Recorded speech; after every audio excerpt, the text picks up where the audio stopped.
it!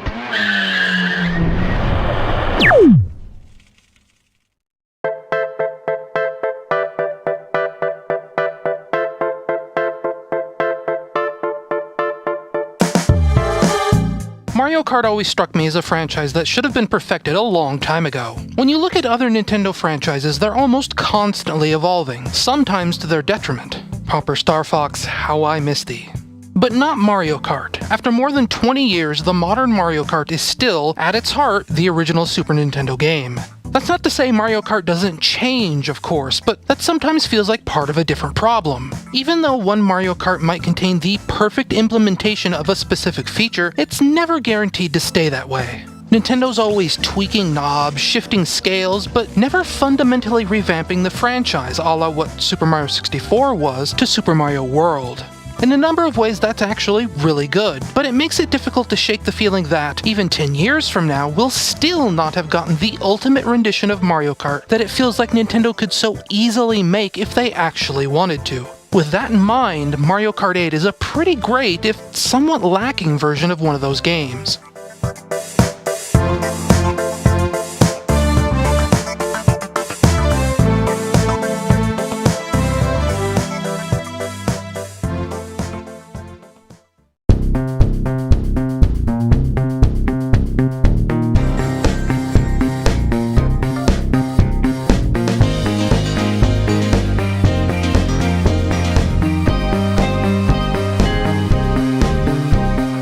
Mario Kart 8's big hook this time around is its gravity-defying race courses that twist in and around, allowing you to easily drive up the sides of walls and across the ceiling, not unlike a certain forgotten Nintendo racing franchise by the name of F-Zero. Much like Mario Kart 7's ability for karts to race underwater and glide through the sky, this doesn't make a significant difference in how you play the game. The shift happens so seamlessly that you might not even realize that you're driving upside down. It mainly seems to be there to unleash track designers to go beyond regular race courses and take things to the extreme, with tracks that go up waterfalls and across dams. Again, it's more about tweaking knobs. It's not a revolution, and you might not always notice anything's changed, but it still keeps things interesting regardless.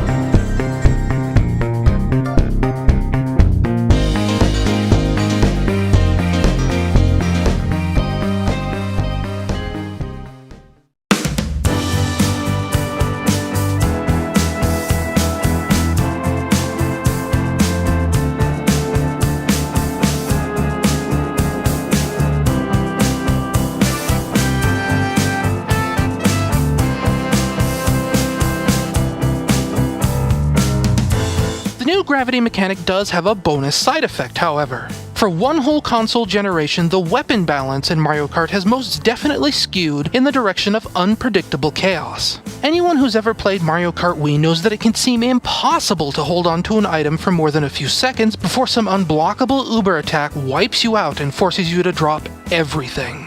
It was more of a crazy party game than something that rewarded highly skilled driving. That's not to say you can't win in Mario Kart Wii by pure driving skill alone. I've seen plenty of expert drivers online with unshakable winning streaks. But for the mid-range driver who is neither bad at Mario Kart nor excellent, you get trapped into this limbo where it feels like you're constantly being robbed of deserved victories just because of a bad dice roll. After a certain point, the difficulty curve goes 90% straight up, and the gap between being above average at the game and good feels almost impossible to bridge. With Mario Kart 8's new gravity mechanic, the track frequently splits into two completely separate paths, left and right walls, ceiling and floor, that sort of thing.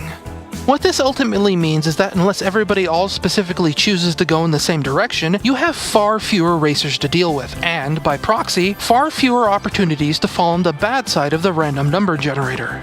Even with 12 racers on the track, you are usually provided ample breathing room to focus more on simply running a good race. That's also in part because items themselves have been rebalanced to be a little more strategic. Red shells are no longer the all-powerful homing missile they once were, and if you're far enough out of the way when one passes, it won't even target you.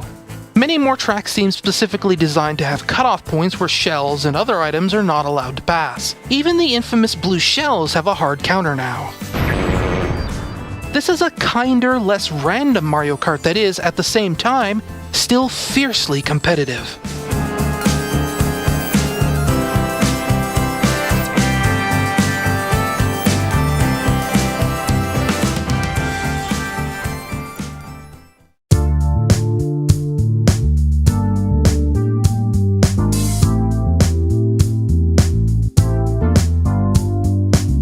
Mario Kart was, of course, born from Nintendo wanting to create a two-player version of F-Zero on the Super Nintendo, so the game's always had strong multiplayer roots. This is no different in Mario Kart 8, which contains perhaps the most seamless integration of online multiplayer that any Nintendo game's ever had. It's still not quite up to par with the likes of Steam or Xbox Live, because I don't think there's any formal method of sending game invites, but as far as being able to see who's playing and getting into their game, it's about as easy as you could hope for. You can even take a friend with you online, though for whatever reason, off-TV multiplayer isn't supported. Mario Kart 8 only offers up traditional split screen, eschewing letting the other player use the gamepad as an impromptu second TV. In fact, gamepad integration in general is surprisingly poor. Players can choose to mirror what's on the TV, view a minimap, or honk the horn using the touchscreen. When Nintendo announced the initiative to make better use of the Wii U's gamepad, that clearly did not retroactively apply to Mario Kart.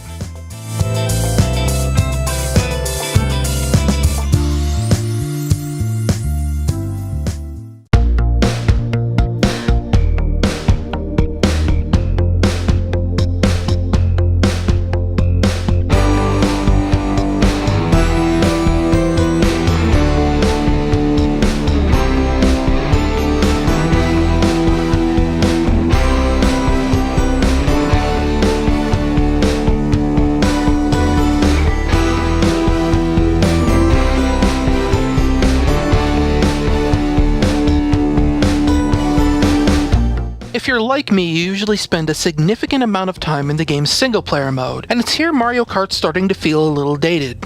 Compared to some of its competition, Mario Kart 8 comes up short in a lot of very important features. In other kart racers like Blur or Sonic and All-Stars Racing Transformed, you're offered a pretty lengthy campaign with a large variety of different mission types that test your driving skills.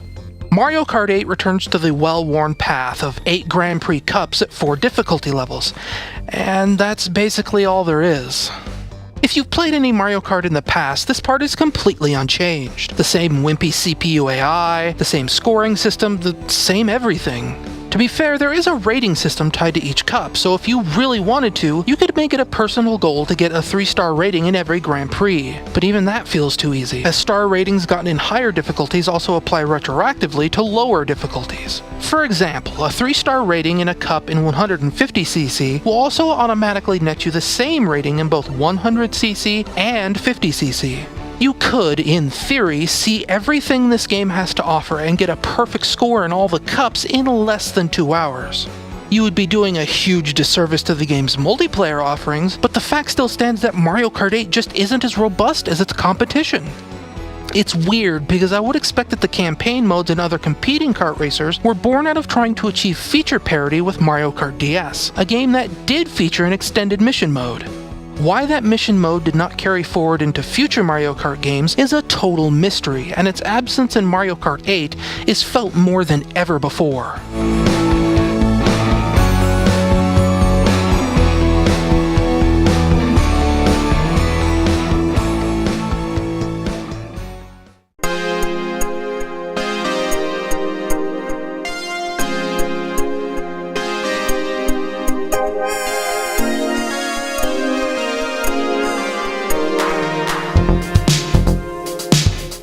If you've cleared every cup in single player, there's always Mario Kart 8's time trial mode, but it's here that Nintendo's old lack of understanding comes back to haunt them.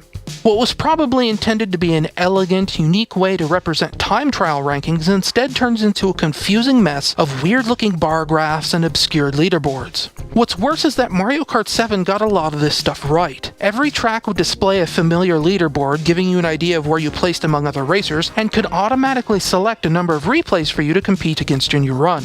Mario Kart 8's time trial mode, for whatever bizarre reason, opens with a nearly empty bar graph with a single point for a lone Nintendo staff record. The only way to map other players onto this graph is to pick and choose specific individual replays from that track's leaderboard, and for whatever reason you can only face them one at a time. At a glance, this whole menu system is complete nonsense, and even once you figure out what it's trying to convey, it's still incredibly tedious to manage. This isn't just poor in relation to other games' time trial leaderboards, it's a mess even compared to past Mario Kart games.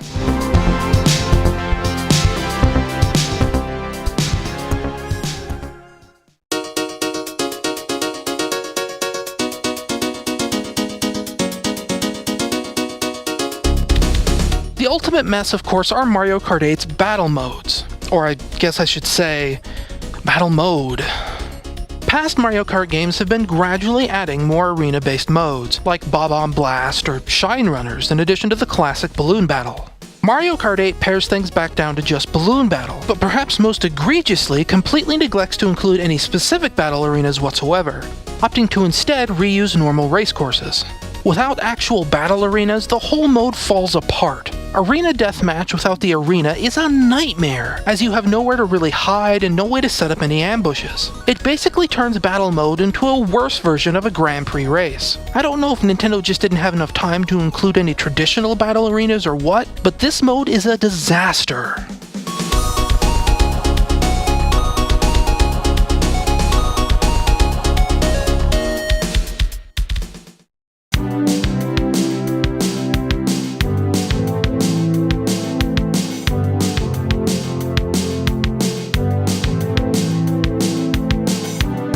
To be perfectly honest with you, I don't know that I actually want Mario Kart to become vastly different. Mario Kart 8 proves that with just enough seemingly small changes, you can make a big difference.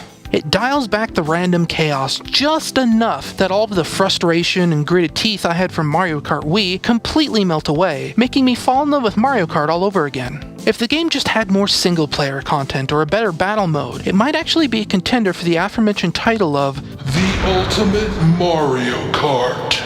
Instead, Nintendo has chosen to give up some ground to its competition, namely in Sonic and All-Stars Racing Transformed. Pitting the two games head-to-head, feature for feature, I might still be inclined to name 2012's Sonic Racing Transformed as the better of the two kart racers. But don't take that to mean that Mario Kart 8 is a slouch. Nintendo knocked this one out of the park, and if you've already wrung all the content out of Sonic's racer, Mario Kart 8 makes for a pretty spectacular follow-up.